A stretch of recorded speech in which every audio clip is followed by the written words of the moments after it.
Today I want to talk to you about tempo and how to find the tempo of items. Now what I don't want to do is affect the tempo of any items. As you can see, I've imported some drums and I don't know the tempo of them, but what I want to do is adjust the tempo of the project to the drums themselves. I don't want to change the tempo of the actual audio items. So when doing this, if we go up into File menu, go into Project Settings, make sure that the time base for items, envelopes and markers is set to time. If you set it to beats, position, length and rate, or beats, position only, it will change when you change the tempo on your time bar or time ruler at the top here.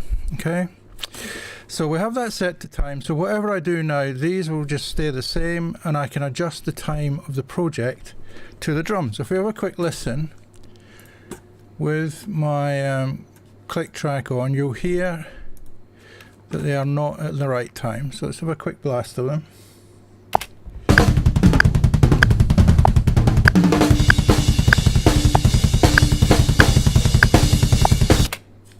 So there's a couple of ways of doing this. Now the first one, which is a handy little thing, if we go down here to the transport bar, we have our time section here and our BPMs marked here. You can see when I mouse over the BPM, this right down here turns to tap. You can see a little dialog box open up there. And what you can do is you can tap on that with your mouse while listening to the actual music and get the tempo.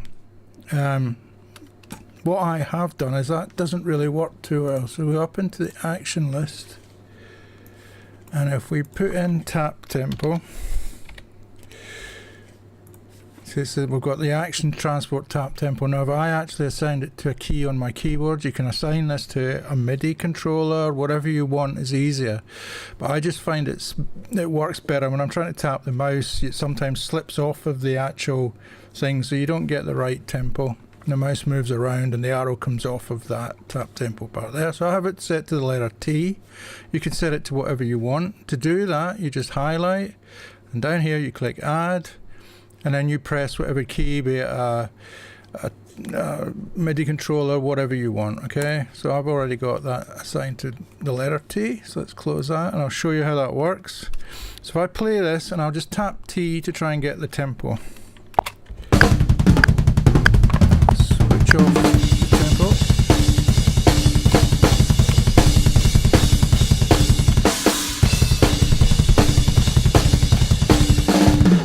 Okay, so you can see now we've got 157. Now I actually know the tempo of this, and I can tell you it's 158, so we're not too far out there. That'll put us in a rough ballpark. Then if we switch in our metronome again, you can see now these are now roughly on the first, on a bar there, because these are stems that have come out, so I would imagine that they would be from the beginning. So bar 3 would be where it starts. So if we just have a listen,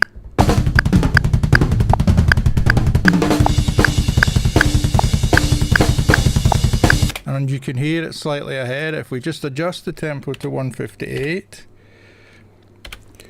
and then you can see what happens is the first beat here is pretty much on the start of the bar 3. So if we listen now,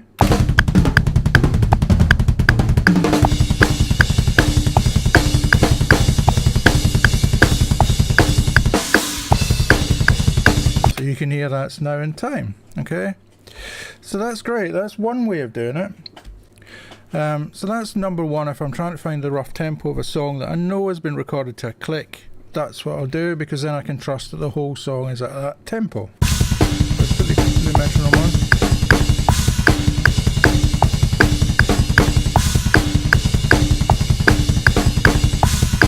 It's pretty close. So I mean, obviously when the drummer's playing this, although he's playing to a kick at 158, a click at 158, the tempos obviously he's playing is varying slightly. So therefore, what might be an idea is to create a tempo map. Okay. So what we'll do is, if we come back to the start, I'm going to move all of these back. Oops. And let's just see, with snap turned off, move this out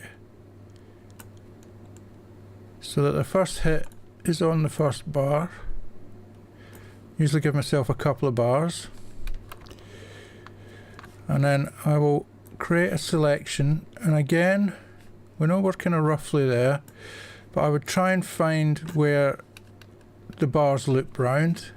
So that looks like the kick of the, you know, of a start of a bar there. So if we listen to that in loop again,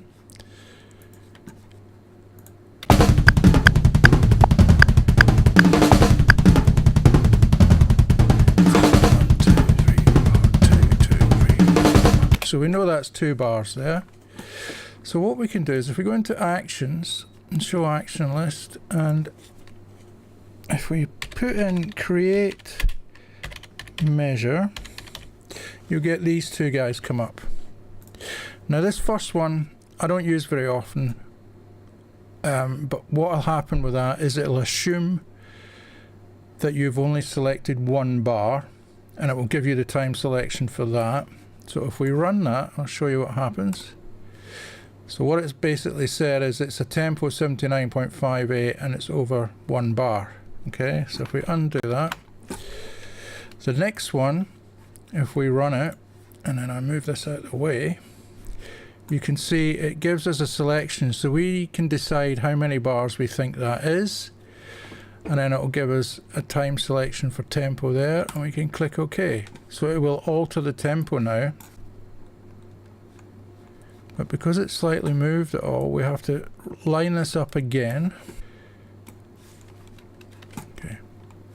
So now that we've done that, it's adjusted our ruler at the top here, which means these will now have slightly moved off. So if we move them back so that they're on the bar again, then we can have a look at our second one, and as we can see, that's now on the next, where that bar starts. So if we put our metronome on again and listen,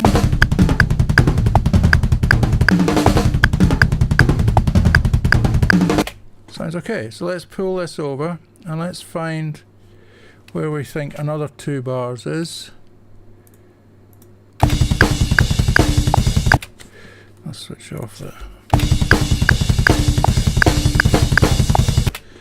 So that kick drum in there sounds like it roughly. Let's just pull that out, zoom in, get it on there, and once again loop it round and listen.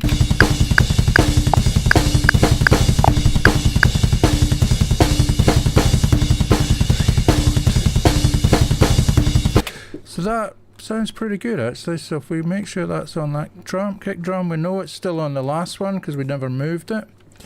And then I've actually got this command here, if I move it in so you can see it, create measure from time selection, this second one. I've actually got this as a toolbar button up here. So you can see videos on how I did my toolbars. So I just hit that, again it'll come up with the 2 bars, and you select it, and there you have it. It adjusts the ruler, not the audio, it adjusts the ruler. So now you can see that this kick drum is now on the beat, and the first one, as we knew before, was on the beat. Now the only thing to watch with this is we've got 190, so that read that's 157.434. So obviously the tempo the drummer's playing is varying slightly, even though he's playing to a click. It's only human, it's not that much out. But what you've got to watch is the lead in now, because if we look back, that's 156.6. So if you want to have that 2 bar intro and have a click leading into where the drums start, it's going to be off. So what we'll do, if we click on this one here, our first tempo marker, and edit, we'll get the tempo, we'll click copy,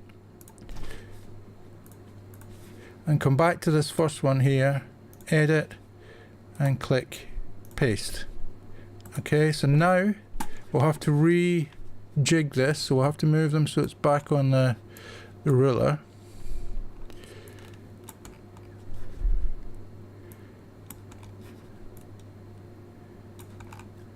Okay.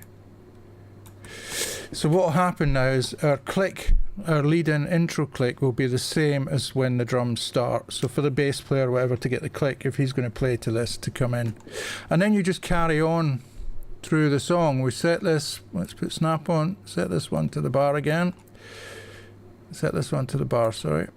And then carry on I like to do it in 2-bar sections, so if you're doing a whole song you just carry on 2 bars. You can see that kicks slightly off there, so let's switch off snap, pull it back to that kick, and then hit create measure, 2 bars, and there we go. That lines that up to the grid again.